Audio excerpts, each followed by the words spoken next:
نحمده ونصلي على رسوله الكريم أما بعد.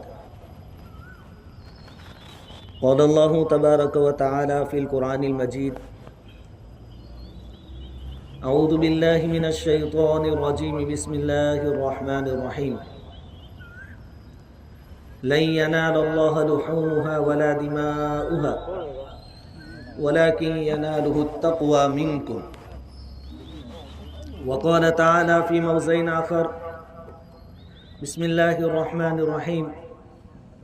إنا أعطيناك الكوثر فصل لربك وانحر إن شانئك هو الأبتر.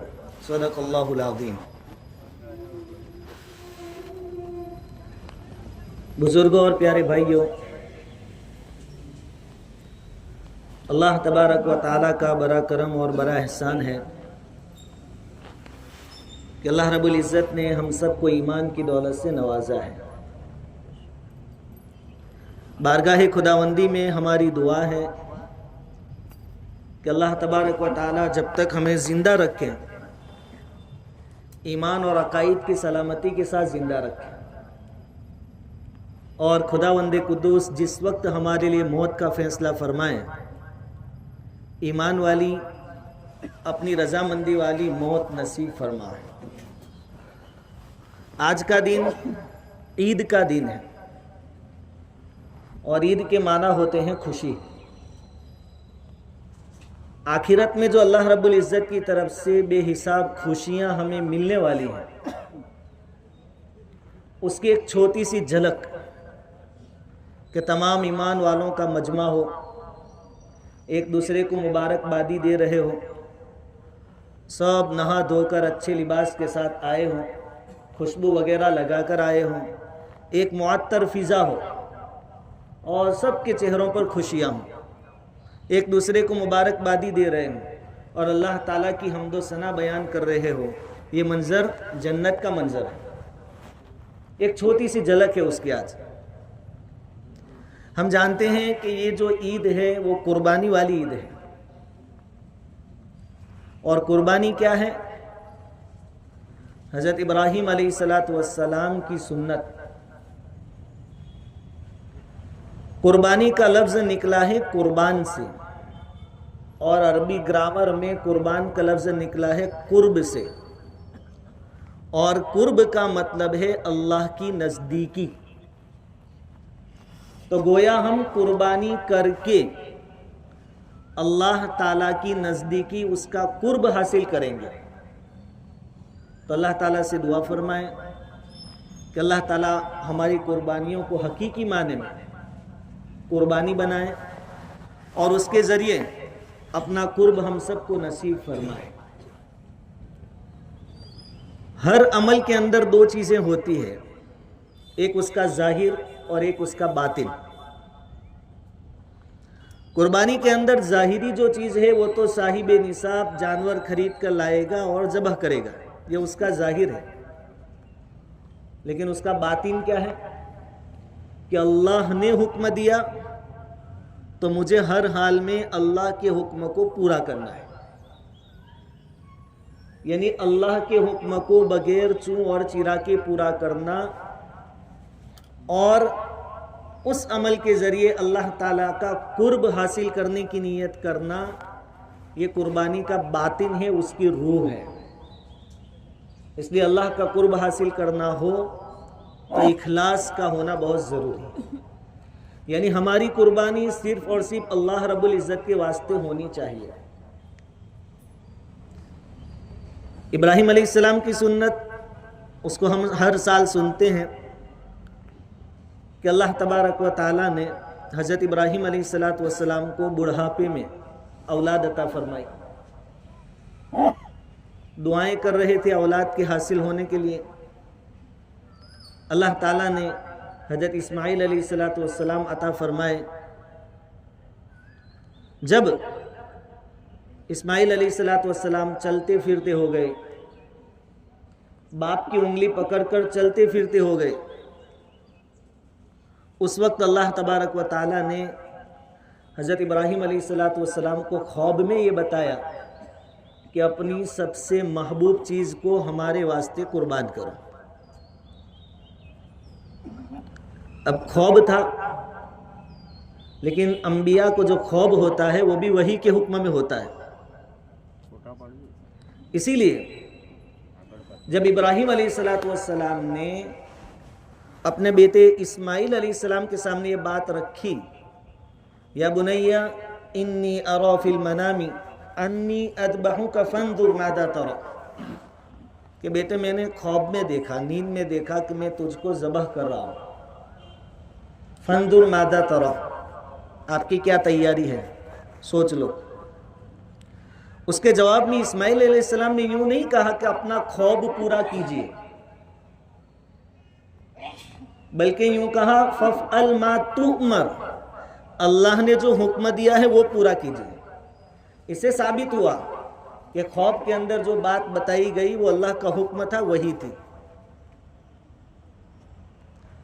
خیر اسماعیل علیہ السلام بھی جلیل القدر نبی تھے، اللہ تعالیٰ کا حکم ان کے لیے بھی تھا کہ وہ ذبح ہو جائے۔ باپ بیٹے اللہ تبارک و تعالیٰ کا یہ حکم پورا کرنے کی غرض سے، نیت سے گھر سے نکلے ہیں، اور ان کو آگے کیا ہونے والا ہے کچھ معلوم نہیں تھا۔ حقیقی معنی میں باپ ذبح کرنے نکلا ہے بیٹے کو، اور بیٹا اللہ کے راستے میں ذبح ہونے کے لیے نکلا ہے۔ پھر جب اس جگہ پہنچے جہاں ذبح کرنا تھا، حضرت اسماعیل علیہ السلام نے اپنے پیارے ابا کو مشورہ دیا کہ ابا جان کہیں ایسا نہ ہو کہ مجھ پر چھری پھراتے پھراتے پیدری شفقت، یعنی باپ کے اندر جو محبت ہوتی ہے اپنے اولاد کے ساتھ، وہ کہیں جوش مار جائے، چونکہ ہمیں تو اللہ کا حکم پورا کرنا ہے، تو یہ محبت رکاوٹ نہ بن جائے اللہ کے حکم کو پورا کرنے کے لیے، بیچ میں رکاوٹ نہ بنے۔ اس لیے آپ ایک کام کیجئے، مجھے الٹا سلا دیجئے پیشانی کے بل، وَتَلَّهُ لِلْجَبِينِ، پیشانی کے بل سلایا تاکہ چہرہ سامنے نہ ہو۔ پھر اللہ کا حکم سمجھ کر ابراہیم علیہ السلام نے اپنی پوری قوت اور کوشش کے ساتھ چھری چلائی۔ وہ تو اپنے بیٹے ہی کو ذبح کر رہے تھے اور انہوں نے اپنے حساب سے ذبح کیا، لیکن اللہ رب العزت کو منظور کچھ اور تھا۔ ابراہیم علیہ السلام کا امتحان لینا تھا کہ ہمارے حکم پر ابراہیم اپنی سب سے زیادہ محبوب چیز کو قربان کرتا ہے یا نہیں کرتا، اتنا دیکھنا تھا، چیک کرنا تھا۔ ابراہیم علیہ السلام نے اللہ کے حکم کو پورا فرمایا۔ اللہ تعالیٰ نے اسماعیل علیہ السلام کی جان کے بدلے میں جنت سے ایک مینڈھا بھیجا جس کو ذبح کیا گیا، اور ابراہیم علیہ السلام کو ایک خوشخبری سنائی گئی، قد صدقت الرؤیا، کہ آپ نے اپنا خواب سچ کر دکھایا، آپ امتحان میں کامیاب ہو گئے۔ تو اللہ کے حکم کے سامنے اپنی چاہت کو چھوڑ دینا یہ قربانی کا سبق ہے۔ اسماعیل علیہ السلام حضرت ابراہیم علیہ السلام کی چاہت تھے، آپ نے چاہا، دعائیں مانگی تو اللہ نے عطا فرمایا، لیکن اللہ کی چاہت تھی اس کو ذبح کیا جائے، تو ابراہیم علیہ السلام نے اللہ کی چاہت کے سامنے اپنی چاہت کو قربان کر دیا۔ یہ ہے قربانی کا سبق، کہ ہم بھی اللہ کے حکم کے سامنے اپنی چاہتوں کو، اپنے ڈیزائر کو قربان کرنے والے بنے۔ جس موقع پر جو بھی تقاضا اللہ رب العزت کی طرف سے ہو، اس کے مقابلے میں ہم اپنی چاہت، اپنی خوشی، سب کچھ قربان کرنے والے بنے۔ صحابہ کرام رضوان اللہ تعالی علیہم اجمعین کی کامیابی کا راز یہی ہے کہ انہوں نے اپنی چاہت کو ہمیشہ قربان کیا اور اللہ کی چاہت کو آگے رکھا۔ صلح حدیبیہ کا موقع ہے، نبی کریم صلی اللہ علیہ وسلم نے خواب دیکھا کہ ہم عمرہ کر رہے ہیں۔ خواب کو پورا کرنے کی غرض سے نبی کریم صلی اللہ علیہ وسلم اور صحابہ کرام مدینۃ المنورہ سے نکلے۔ اب چونکہ مکہ میں قریش کا قبضہ تھا، دشمنی تھی، تو ڈائریکٹ تو داخل ہو نہیں سکتے تھے۔ مقام حدیبیہ پر قیام فرمایا۔ اللہ کے نبی صلی اللہ علیہ وسلم نے اپنے ساتھیوں کو قریش مکہ کے پاس بھیجا اور ان سے اجازت چاہی کہ ہمارا صرف ایک ہی ارادہ ہے کہ ہم عمرہ کرنے آئے ہیں، ہمیں عمرہ کر لینے دیجئے، ہم واپس چلے جائیں گے۔ لیکن قریش نے اس کی اجازت نہیں دی۔ پھر وہاں معاملہ تنگ ہو گیا، جنگ کی نوبت آ گئی، پھر صلح ہوئی۔ صلح کے اندر جو شرائط طے ہوئے بڑے سخت شرائط تھے، یوں کہا جا سکتا ہے کہ ایک طرفی صلح ہوئی، قریش مکہ کی ہر بات مانی گئی۔ بڑے بڑے شرائط میں ایک شرط یہ تھی کہ اس سال تو چاہے آپ آ گئے ہیں حدیبیہ تک، لیکن آپ کو عمرہ کیے بغیر واپس جانا پڑے گا، اس سال عمرہ کرنے کی اجازت آپ کو نہیں ملے گی۔ تمام صحابہ کرام کی چاہت یہ تھی کہ جب آئے ہیں تو عمرہ کر کے جائیں گے، اور حضرت عمر رضی اللہ تعالیٰ عنہ کی تیاری یہاں تک تھی کہ اگر صلح مصالحت سے عمرہ کرنے دیتے ہیں تو ٹھیک ہے، ورنہ پھر ہمارے پاس بھی بازو ہے، قوت ہے، اللہ کی مدد ہے، ہم ہر حال میں عمرہ کر کے جائیں گے۔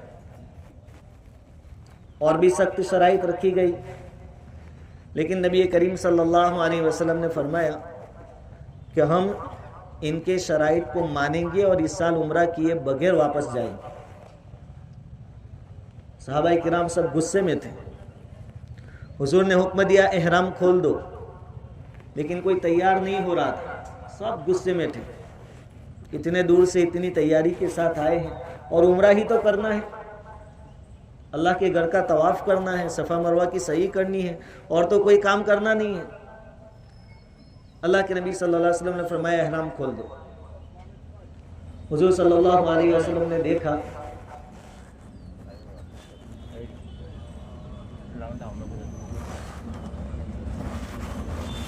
اعوذ باللہ من الشیطان الرجیم، اللہ اکبر کبیرہ۔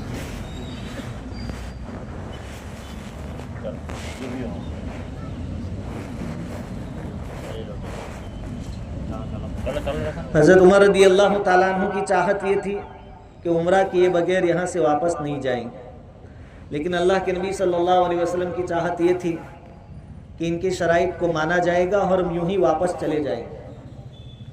تو اس موقع پر بھی صحابہ کرام رضوان اللہ تعالیٰ علیہم اجمعین نے اپنی چاہت کو اللہ کے نبی صلی اللہ علیہ وسلم کی چاہت کے سامنے قربان کر دیا، تیار ہو گئے۔ حضرت ام سلمہ رضی اللہ تعالیٰ عنہ نے مشورہ دیا کہ حضور آپ پہلے حلق کروا لیں اور احرام کھول دیں۔ حضور نے اس پر عمل کیا۔ صحابہ کرام نے دیکھا کہ اب کوئی اور شکل ہو نہیں سکتی، حضور نے احرام کھول دیا تو صحابہ کرام نے اپنی چاہت چھوڑ دی، اللہ اور اس کے نبی کی چاہت پر عمل کیا۔ یہی سبق ہے قربانی کا کہ جہاں بھی اپنی چاہت اور اللہ کی چاہت میں ٹکراؤ ہو تو ہم اپنی چاہت کو قربان کرنے والے بن جائیں۔ مکہ جب فتح ہوا تو یہ وہ مکہ تھا جہاں سے مسلمانوں کو نکالا گیا تھا، بے انتہا ظلم و ستم ڈھایا گیا تھا۔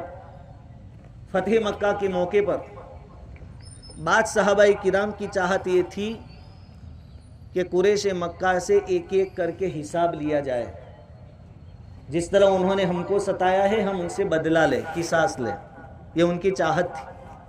اسی لیے ایک صحابی رضی اللہ تعالیٰ عنہ نے نعرہ لگایا تھا الیوم یوم الملحمہ، آج بدلے کا دن ہے، خون بہایا جائے گا۔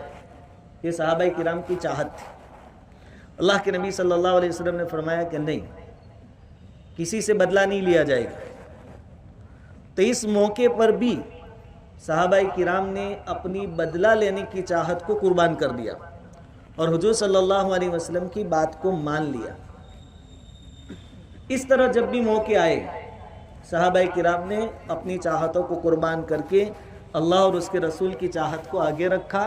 اسی وجہ سے کامیابی نے ان کے قدم چومے، جس میدان میں اترے وہ میدان ان کا ہو کر رہا۔ یہ قربانی کا سبق ہے۔ نیند کا تقاضا ہے، اللہ رب العزت کی طرف سے تقاضا ہے کہ نیند چھوڑ کر مسجد میں آ جاؤ، فجر کی نماز پڑھو۔ تو ہم اپنی جو چاہت ہے نیند وہ چھوڑ دیں اور اللہ کی جو چاہت ہے نماز اس کو ہم پورا کریں۔ نوجوان ہیں، ان 10 دنوں میں جن کو قربانی کرنی ہے انہوں نے اپنا چہرہ نہیں بنایا ہے،